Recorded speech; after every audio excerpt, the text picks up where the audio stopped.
Dear student, देखिए physics के wave वाले चैप्टर में आपके एग्जामिनेशन में एक बहुत ही फेमस क्वेश्चन लगभग हर साल पुटअप किया जाता है और क्वेश्चन होता है कि हाइगन्स के द्वितीयक तरंगिका सिद्धांत पर आधारित प्रकाश के परावर्तन की व्याख्या, अपवर्तन की व्याख्या का भी क्वेश्चन पुटअप होता है, लेकिन उसका जिक्र बाद में किया जाएगा।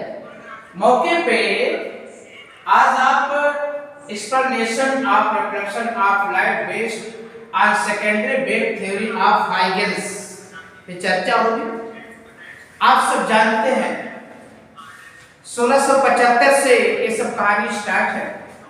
1675 में न्यूटन ने प्रकाश के गुणों की व्याख्या करने को ठानी, जिसके लिए न्यूटन प्रकाश के गुणों की व्याख्या करने के लिए पार्टिकल थ्योरी को माना।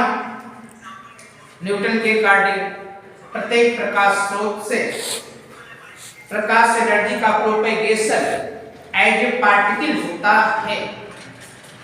बाद में 3 साल जाते जाते न्यूटन के कणिका सिद्धांत को बेदखल कर दिया गया, फेल्यूर साबित हुआ, क्योंकि वह प्रकाशिकी के सारे कैरेक्टर को एक्सप्लेन नहीं कर पाया। प्रकाश के तमाम कैरेक्टर वर्चुअल हैं, गुण हैं।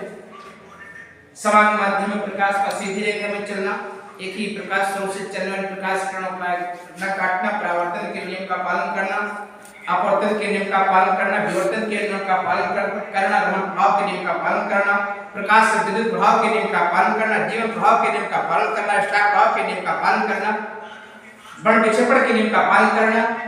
आप जानते हैं कि सारे कैरेक्टर को जब हम एक्सप्लेन करने की बारी आती है तो तमाम वैज्ञानिक इसके पीछे तमाम अपना अपना व्यू दिए, लेकिन फेल हुए। बाद में 1678 में हॉलैंड के वैज्ञानिक हाइगन्स साहब एक बहुत ही खूबसूरत थ्योरी दी, जो आज तक हम प्रकाश के कैरेक्टर को जब हम एक्सप्लेन करने जाते हैं तो सामने हाइगन्स का तरंग सिद्धांत आके खड़ा हो जाता है। हाइगन्स से पूछा गया कि सर आप प्रकाश के गुणों की व्याख्या कैसे करेंगे? हाइगन्स साहब बताए कि प्रकाश के गुणों की व्याख्या हम जरूर करेंगे, लेकिन इसके लिए 2-3 बातों को पहले मानना पड़ेगा। उसमें विज्ञान इतनी ऊंचाइयों पर था नहीं, 1678 के आसपास की बात है। तो हाइगन्स ने कुछ कॉन्सेप्ट दिए, कुछ स्टेटमेंट दिए। पहला स्टेटमेंट ये रहा हाइगन्स का कि प्रत्येक प्रकाश स्रोत से प्रकाश ऊर्जा का संचरण तरंगों के रूप में होता है, एज ए वेव्स। प्रकाश ऊर्जा का propagation of light energy becomes as a wave. प्रकाश ऊर्जा का जो प्रोपेगेशन या फैलाव होता है वह कणिकाओं के रूप में ना होकर तरंगों के रूप में सभी दिशाओं में प्रकाश की चाल से होता है। चाहे वह दीपक का प्रकाश हो, चाहे वह जुगनू का प्रकाश हो, चाहे वह सूर्य का प्रकाश हो। प्रकाश स्रोत से प्रकाश ऊर्जा दूर दराज तक अगर जाती है, फैलती है, तो बस केवल बस तरंगों के रूप में प्रकाश ऊर्जा का फैलाव होता है। ये कथन था किनका? ये कथन था हॉलैंड के वैज्ञानिक हाइगन्स का। इसके बाद में तो तमाम प्रकार की जलालत को भी झेलनी पड़ी, तो कुछ समय लोग जानते थे दुनिया में सभी तरंगों को प्रोपेगेट होने के लिए मीडियम चाहिए। मजबूरन इनको ईथर रूपी मीडियम को मानना पड़ा, जो कि सही नहीं था। बाद में ये सब मीडियम वाली कहानी फ्लॉप हो गई 1865 के आसपास। कि जो प्रकाश तरंगें होती हैं, किरणें होती हैं, विद्युत चुंबकीय तरंगें होती हैं, जिनको चलने के लिए किसी एजेंट, किसी मीडिएटर की कोई रिक्वायरमेंट नहीं होती है। बाद में इन्होंने कहा कि ठीक है, प्रकाश के कुछ गुणों की व्याख्या कर रहे हैं, जिसमें से मेन जो गुण है वो प्रकाश का परावर्तन है। कि प्रकाश जब किसी चमकदार सतह पर आपतित होता है तो टकरा कर वो पुनः उसी माध्यम में वापस लौट जाता है। जब कहा गया कि हाइगन्स साहब आप इसे एक्सप्लेन करें, तो उन्होंने कहा ठीक है, हम प्रकाश के परावर्तन की व्याख्या करेंगे। इसके लिए उन्होंने एक सिद्धांत और दिया, द्वितीयक तरंगिका का सिद्धांत। उन्होंने कहा कि प्रत्येक प्रकाश स्रोत से जब प्रकाश किरणें संचरित होती हैं, मान लिया कोई बल्ब रखा गया है, दीपक है, कुछ भी मान लें, यहाँ से प्रकाश स्रोत से प्रकाश तरंगे या प्रकाश किरणें चल रही, तरंग नाम हम नहीं लेंगे, ये प्रकाश किरणें चल रही हैं। प्रकाश किरणों के चलने की दिशा के परपेंडिकुलर अगर आप किसी सरफेस की इमेजिन करें, वो सरफेस चाहे यहाँ है, चाहे यहाँ है, चाहे यहाँ है, ये मानिए सरफेस का नाम A1 B1 है, ये दूसरा सरफेस A2 B2 है, तीसरा सरफेस A3 B3 है। यदि हम पहले सरफेस पे नजर डालें तो हम पाएंगे कि स्रोत यश से चलने वाली तीनों तरंगें या तीनों प्रकाश किरणें A1 B1 पृष्ठ के प्रत्येक बिंदु पर एक साथ पहुंचेगी। मान लीजिए कि तीन बिंदु हैं, बिंदु नंबर 1, बिंदु नंबर 2, बिंदु नंबर 3।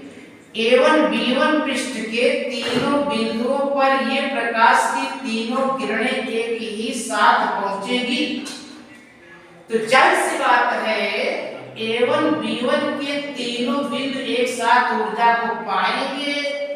जब कोई बिंदु ऊर्जा पाता है तो वह कंपन की स्थिति में हो जाता है, अर्थात तीनों बिंदु ऊर्जा को पा करके एक ही समय में ऊर्जा पाएंगे, एक ही समय में वाइब्रेशन स्टार्ट करेंगे और एक ही समय में होने वाले वाइब्रेशन को सेम फेज का वाइब्रेशन कहते हैं, समान कला का वाइब्रेशन कहते हैं। एक ही समय में तीनों बिंदु ऊर्जा पाके समान कला में कंपन करना शुरू करेंगे। इसी प्रकार A2 B2 पृष्ठ के तीनों बिंदु फिर एक साथ ऊर्जा पाके समान कला में कंपन करेंगे। A3 B3 के भी तीनों बिंदु एक ही समय में ऊर्जा पाकर समान कला में कंपन करना शुरू करेंगे। अगर ये तीनों बिंदु अलग अलग समय पर ऊर्जा पाते तो अलग अलग समय पे कंपन करते, तो हम कह सकते थे कि इनके कंपन की कलाएं अलग अलग हो सकती हैं, लेकिन एक ही समय में जितने बिंदु ऊर्जा पाएंगे वो एक ही समय में समान कला में कंपन करना शुरू करेंगे। इस प्रकार से ये जब तीनों बिंदुओं को हम आपस में मिला दें तो समान कला में कंपन करने वाले तीनों बिंदुओं का जो बिंदु पथ तैयार होगा, इसी बिंदु पथ को हम वेव फ्रंट कहेंगे, तरंगाग्र कहेंगे। A1 B1 अपने में एक तरंगाग्र है, A2 B2 अपने में एक तरंगाग्र है, A3 B3 अपने में एक तरंगाग्र है। तरंगाग्र ऐसा काल्पनिक पृष्ठ होता है जिस पर स्थित सभी बिंदु समान कला में कंपन कर रहे होते हैं, या आप इसको जो भी कह सकते हैं, किसी क्षण अकॉर्डिंग टू मित्तल, किसी क्षण समान कला में कंपन करने वाले बिंदुओं के बिंदु पथ को तरंगाग्र कहते हैं, जो मुख्यतः तीन प्रकार का होता है। गोलीय तरंगाग्र स्फेरिकल वेव फ्रंट, दूसरा बेलनाकार तरंगाग्र सिलेंड्रिकल वेव फ्रंट, तीसरा समतल तरंगाग्र प्लेन वेव फ्रंट के नाम से जानते हैं, जिसको आपको हम बता भी चुके हैं कि बिंदु प्रकाश स्रोत जैसा प्रकाश स्रोत होगा वैसा उसका वेव फ्रंट होगा। बिंदु प्रकाश स्रोत बिंदु को गोलीय कंसीडर कहते हैं, बिंदु प्रकाश स्रोत का तरंगाग्र गोलीय होगा। किसी ट्यूबलाइट का तरंगाग्र क्या होगा, ट्यूबलाइट बेलनाकार होती है तो उसका तरंगाग्र एज सिलेंड्रिकल होगा। आजकल छतों में जो लाइट लग रही फ्लैट, आजकल छतों में जो लाइट लग रही फ्लैट, उसका वेव फ्रंट जो है वो समतल होगा। चलिए आपके सर कह रहे थोड़ा धीरे बोलिए, मैं धीरे बोल रहा हूँ, चिल्लाने का आदत पड़ गई बचपन से। आगे चलते हैं। सही, चल आगे देखिए। अब यहाँ पे प्रकाश के परावर्तन की व्याख्या की जाए। यहाँ पे आप देखें कि यह एक प्रकाश स्रोत है। प्रकाश स्रोत से प्रकाश की दो किरणें प्रोपेगेट हो रही हैं, रे नंबर फर्स्ट, रे नंबर सेकंड। ध्यान दें, दोनों किरणें एक दूसरे के पैरेलल हैं। दोनों तरंगों के संचरण की दिशा के लंबवत हमने एक रेखा खींचा है AB, एक रेखा हमने खींचा है AB। चूंकि आपको बताए थे कि तरंग संचरण की दिशा के लंबवत खींचा गया पृष्ठ क्या कहलाता है? तरंगाग्र कहलाता है, वेव फ्रंट कहलाता है। वेव फ्रंट प्रकाश संचरण की दिशा के लंबवत कोई भी भूत बैताल अगर आप देखें तो उसको आप क्या नाम दें? उसको आप वेव फ्रंट नाम दें, उसको आप तरंगाग्र नाम दें। चलिए बात सही हो गई। आप देख रहे हैं कि यहाँ पे एक प्रकाश की किरण ए है, दूसरी प्रकाश की किरण ए है। दोनों प्रकाश की किरण के लंबवत हमने एक रेखा AB खींचा है। प्रकाश संचरण की दिशा के लंबवत खींचे गए पृष्ठ को तरंगाग्र नाम देते हैं। आपको ये भी बताए थे कि तरंगाग्र का प्रत्येक बिंदु समान कला में कंपन कर रहा होता है और समान कला में कंपन करने वाले बिंदुओं से समान समय में आगे की तरफ समान ऊर्जा से तरंगें बढ़ती हैं। इसे तरंगाग्र है। तरंगाग्र का एक बिंदु ए है, एक बिंदु बी है। यहाँ से जब तरंगे आगे बढ़ेंगी तो यहाँ से भी तरंगे आगे बढ़ेंगी। ध्यान दें AB पृष्ठ के दोनों जो बिंदु हैं द्वितीयक प्रकाश स्रोत का कार्य करेंगे। जैसे यहाँ पे आप पर्दा टांग दीजिए, यहाँ पे आप बल्ब लगा दीजिए, पर्दा काले रंग का है, पर्दे में छोटा छोटा छिद्र बना लीजिए। एक कमरा है, बल्ब आपको न दिखाई दे, बल्ब आपको न दिखाई दे तो लगेगा कि छिद्र ही प्रकाश का स्रोत है। लगेगा कि पर्दे में जो छोटे छोटे छिद्र बने हैं यही से प्रकाश किरणें जन्म ले रही हैं, जबकि ऐसा है नहीं। प्रकाश का मुख्य स्रोत बल्ब है, लेकिन पर्दे में दोनों छिद्र लगेगा, यही दोनों ही प्रकाश के स्रोत है। इसलिए दोनों जो है वाकई में मुख्य प्रकाश स्रोत ना होके द्वितीय प्रकाश स्रोत जैसा आभास होते हैं। इसलिए तरंगाग्र का प्रत्येक बिंदु द्वितीय प्रकाश स्रोत का कार्य करता है। द्वितीय प्रकाश स्रोत का कार्य का मतलब से आपके कमरे में कहीं पे कोई छोटा सा छिद्र है, रूम में अंधेरा है, बाहर बल्ब जल रहा है, तो बाहर की प्रकाश किरणें आएगी, छिद्र को आप ध्यान से अगर देखें या प्रकाश की किरणें आए सुबह के समय छिद्र से देखें तो लगेगा छिद्र ही प्रकाश का स्रोत है, जबकि ऐसा है नहीं। यहाँ पे उसी प्रकार से तरंगाग्र का प्रत्येक बिंदु द्वितीय प्रकाश स्रोत का कार्य करता है और द्वितीय प्रकाश स्रोत से चलने वाली तरंगों को द्वितीयक तरंगे कहते हैं। द्वितीयक तरंगे कहते हैं। वाकई में इनका सही नाम द्वितीयक गोलीय तरंगे होना चाहिए। द्वितीयक तरंगे कहना नाइंसाफी है, क्योंकि द्वितीय प्रकाश स्रोत जो है बिंदु प्रकाश स्रोत वो संकीर्ण होता है, नैरो होता है, जहां से जो तरंगे चलती हैं तो इन तरंगों पर अगर हम इस प्रकार से कोई चाप खींच दें, इस चाप के प्रत्येक बिंदु पर स्रोत का प्रकाश एक साथ पहुंचेगा। इसलिए कहा जाता है कि द्वितीय प्रकाश स्रोत से द्वितीयक गोलीय तरंगें संचरित होती हैं। इसी प्रकार से AB प्रकाश स्रोत के बिंदु A तथा B से द्वितीयक तरंगें एक ही समय में जब आगे बढ़ेंगी तो जितने समय में A से चलने वाली द्वितीयक तरंग चलकर AB डैश दूरी तय करेगी, उतने ही समय में B से चलने वाली द्वितीयक तरंग चलकर BA डैश दूरी तय करेगी।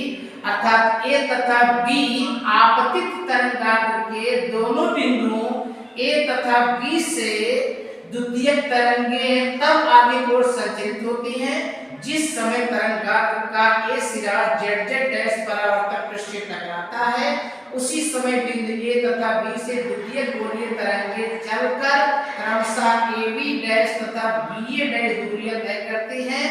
इस प्रकार से A डैश तथा B डैश को मिलाने पर हमको परावर्तित तरंगाग्र प्राप्त हो जाता है, अर्थात प्रकाश का परावर्तन हो जाता है। इस प्रकार से आपतित तरंगाग्र AB तथा परावर्तित तरंगाग्र A डैश B डैश प्राप्त हो जाता है, अर्थात प्रकाश का परावर्तन हो जाता है। इसमें अगर हम आपको बताना चाहें कि आपतन कोण परावर्तन कोण के बराबर होता है तो बिल्कुल बात सही है। आप ज्यामिति में चलिए, आधार A डैश पर त्रिभुज A B dash A dash तथा A डैश B ये सिमिलर है, समरूप हैं, जिनके तीनों कोण आपस में बराबर होंगे। आप देख रहे हैं ए 90 है, ए भी 90 है, this angle will be equal to this angle, और ये नॉर्मल लाइन है, ये नॉर्मल लाइन है, तो ए एंगल भी इस एंगल के इक्वल होगा, ये टोटल 90 होगा। इस तरह से कह सकते हैं remaining angle I equal to remaining angle delta R, अर्थात आपतन कोण परावर्तन कोण के बराबर हो गया। इस प्रकार से प्रकाश के परावर्तन की व्याख्या हो गई। बाकी नेक्स्ट वीडियो नेक्स्ट